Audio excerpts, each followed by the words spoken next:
Hello guys, welcome back again sa ating bagong video. This is Ian Creation. Alam ko kung bakit ka nandito kasi naghahanap ka ng hair ko ng trending na hair color para sa'yo at kung paano mo yan ma-achieve at kung bakit naging failed ang iyong pag-hair color sa iyong buhok. So ayun na guys ang sinasabi ko na kung bakit naging failed ang inyong pag-hair color kasi itong si ate ay dati pala siyang may white hair and then nagkulay siya ng blackening shampoo and then gusto niya sana magpalit ng hair color pero ang nangyari sa kanya ay kinulaya lang nila ng color red at ayan ang naging resulta sa kanyang buhok.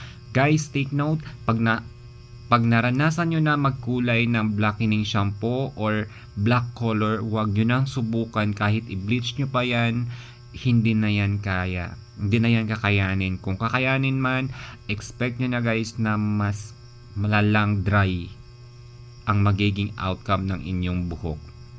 So mas okay na wag nyong subukan or mas better na pumunta sa mga salon, mag-ask kayo kung ano ba talaga ang maganda para sa buhok ninyo.